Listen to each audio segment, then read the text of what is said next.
Hadis ke-33, fadilat mempertahankan kehormatan saudara seagama tanpa diketahuinya. Mempertahankan, Allahumma salli ala sayyidina Muhammad, kehormatan saudara seagamanya tanpa diketahuinya.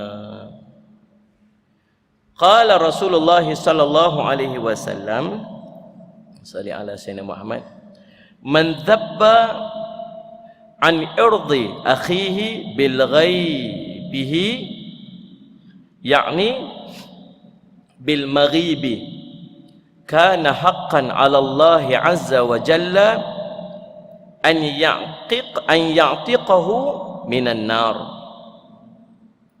Sesiapa yang mempertahankan kehormatan saudaranya ketika ketiadaannya, yakni di belakangnya, maka Allah berhak untuk membebaskannya daripada neraka. Musnad Ahmad bernombor 27,609, Imam At-Tabrani bernombor 443, daripada Asma binti Yazid radhiyallahu anha. Menurut Imam As-Suyuti dan Al-Haytami, hadis ini hadis hasan. Baik, hadis ini menceritakan kelebihan kepada orang yang mempertahankan maruah kehormatan saudaranya di belakang. Ini pun satu hal lagi sangat susah untuk kita buat. Sallallahu alaihi wasallam. Tuan-tuan yang dirahmati oleh Allah sekalian, dan orang yang mempertahankan kehormatan saudaranya tanpa diketahui saudaranya itu, maka Allah akan bagi kepadanya, tuan-tuan sekalian, subhanallah, pembebasan daripada neraka Allah. Cerita dia pasal apa yang hebat sangat? Pasal apa yang hebat sangat Allah nak bagi ni? Sebab benda susah nak buat. Sallallahu alaihi wasallam Muhammad. Ni cerita saudara ni. Kawan baik insya-Allah. Kawan baik insya-Allah. Orang mai cerita pasal kawan baik kita. Hang tahu dak nu, lagu tu, lagu ni, lagu tu. Hang minta maaf nah, hang cakap tu tentang kawan aku. Hang jaga baik-baik. Pasal apa? Kawan baik.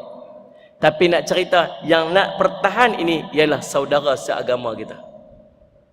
Dia mai cerita kepada orang yang kita tak kenal tapi ada nama dia. Ni, hang tahu tak? Kawan yang duduk lorong tu, rumah dia ujung tu. Hang tahu tak dia buat apa? Waktu tu kita apa-apa, kita kata apa dia? Aku tak mau dengar. Dia buat, itu dia punya pasal dengan Allah. Hang nak cerita kat aku tak mau dengar. Mempertahankan, subhanallah, masjid Syamat. Tuan-tuan sekalian, waktu tu orang ini berhak untuk mendapat, berhak masjid Syamat dibebaskan daripada neraka. Tuan-tuan tahu tak benda ni susah nak buat? Pasal apa? Pasal dengar cerita pasal orang sedap. Itu muslimat. Sedap tak? Sedap. Kalau cerita pasal orang, hantar dah bini tu imam. Pasal apa? Tu kan. Tambah kalau mai jenis-jenis apa? Dia hantar dah. Gitu kan. Mai tepuk-tepuk paha apa mau tepuk-tepuk kan. Hantar dah. Siapa. Hiburan terkini, hiburan sensasi apa? Berita terkini, hiburan sensasi mai. Bini tu imam. Pasal apa? Pukul 4 pagi bangkit dah. Betul? Semayang tahajud. Betul? Baca Quran. Hang cerita apa ni? Tu cerita pasal orang, tapi best tak? Mana best cerita macam tu? Tak best. Cerita best macam mana? Nikah pula dah hantar tu imam tu. Tu best ha? Aduh Allah. Tuan-tuan, cerita pasal orang memang sedap dengar. Kalau kita dengar tentang orang, memang sedap dengar, memang seronok untuk kita dengar. Tapi itu bukan akhlak seorang saudara seagama. Nabi kata, hadis macam Nabi sebut tadi, la yu'minu ahadukum hatta yuhibba li akhihi ma yuhibbu li nafsihi. Tak sempurna iman seorang daripada kamu sehingga dia kasih pada diri, kasih pada saudara dia seperti mana dia kasih pada diri dia sendiri. Saudara ni apa? Saudara ni hang kenal ke, hang tak kenal ke, asal dia Islam, dia saudara hang. Faham tak? Sallallahu alaihi wasallam. Dan antara perkara yang disebutkan sebagai kasih itu ialah apa? Apa saja perlakuan yang dia harap saudara dia buat kepadanya, maka dia buat kepada saudaranya. Apa saja perlakuan yang dia tak mau saudaranya buat kepadanya, maka dia tak buat kepada saudara dia.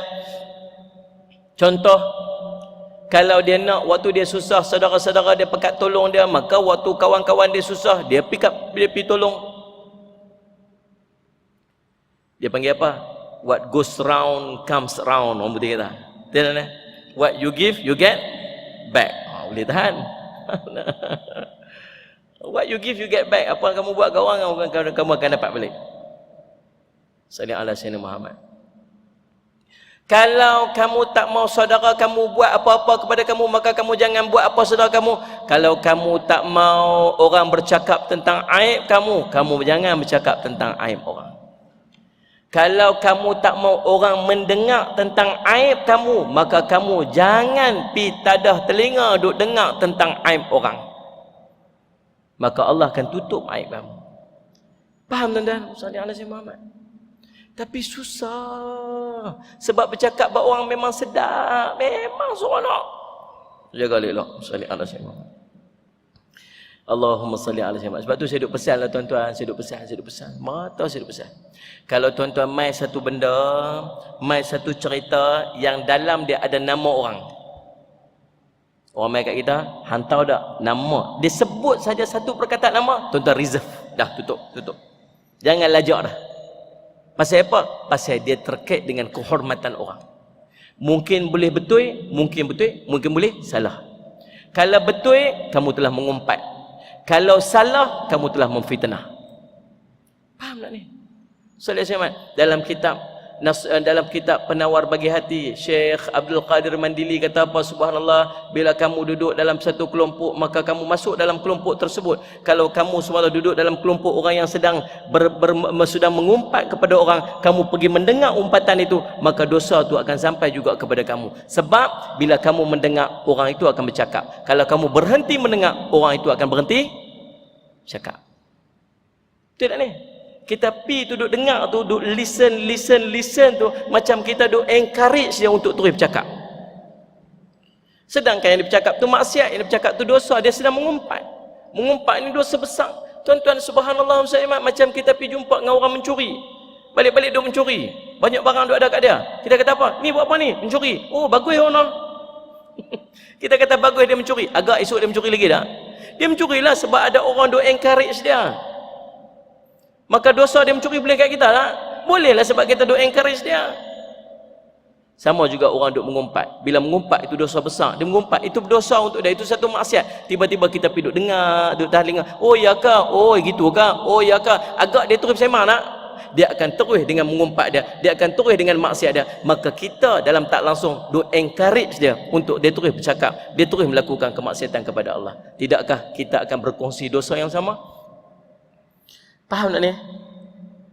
Tapi susah. Sangat susah. Tambah kalau naik nama ustaz, lagi syok dengar tuan.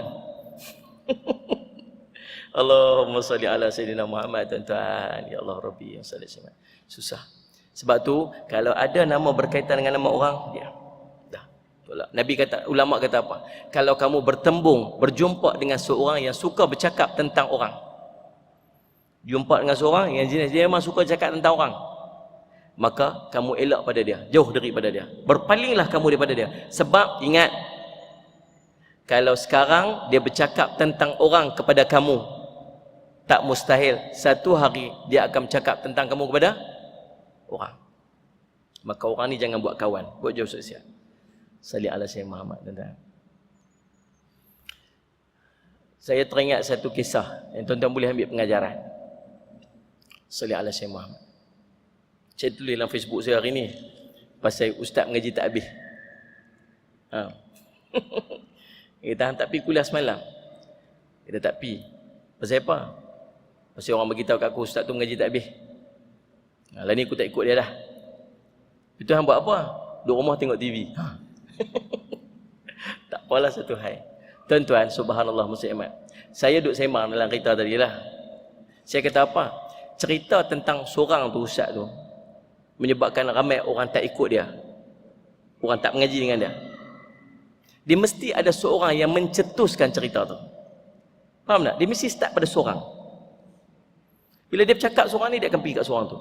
Seorang ni akhirnya sebab menyebabkan katalah ada 50 orang yang dulu ikut, lah dah tak mengaji dah dengan dia. Maka tuan-tuan boleh bayang nanti, subhanallah, di akhirat nanti ramai ni semua akan pergi heret tangan dia. Seorang yang mula kawan mula tu. Tuan boleh bayang tak? Sebab tu janganlah kalau keluar satu perkataan tentang orang, jangan. Macam nak cabai mulut tu, sedap nak. Kita lah, cerita kita lah. Sebab sedap, cerita bab orang memang sedap, memang syok.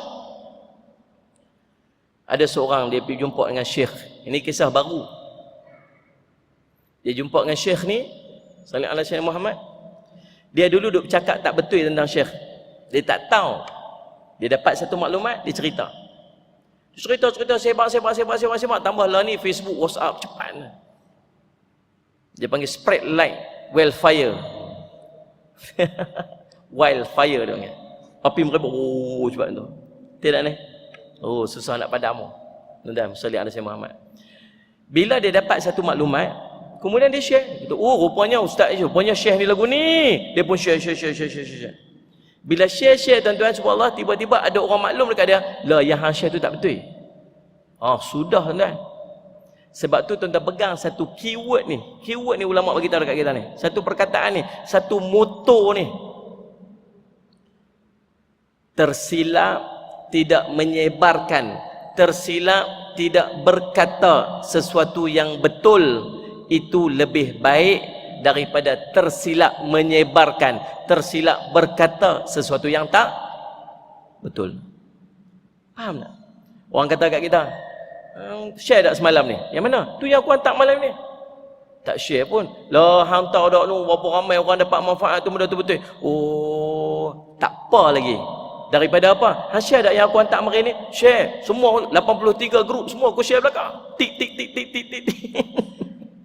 Subhanallah, dia boleh habaq kita apa? Hantar dah, aku silap. Agak macam mana tuan-tuan nak betul? Tuan faham tak ni? Biar tersilap, tak share yang tu daripada silap benda yang tak betul. Lalu tuan-tuan, dia pun ni, dia gelisah ni, takut. Pasal apa? Dia dah pergi cerita satu yang tak betul dengan syekh. Pergi jumpa syekh, menangis. Kata syekh, saya minta ampun sungguh-sungguh, saya minta maaf sungguh-sungguh. Saya telah bercakap sesuatu yang tak betul tentang syekh. Dia jadi fitnah. Saya telah menyambung lidah fitnah. Saya minta ampun lah, saya sungguh-sungguh saya minta ampun.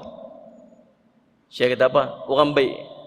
Kata apa? Tak apa, aku maafkan kamu. Dah selesai, aku maafkan kamu. Sungguh ke syekh ni? Sungguh. Dah, aku maafkan kamu. Sungguh ke syekh ni? Sungguh lah. Cuma satu aku nak bagi pengajaran kan. Aku nak bagi pengajaran juga. Balik rumah, sallallahu alaihi wasallam Muhammad. Kemudian di rumah ada tak ni? Dia panggil apa? Feather duster. Tahu feather duster? Tu yang bulu ayam, yang ada rotan kat dalam. Ambil feather duster tu ada rumah. Kita ada.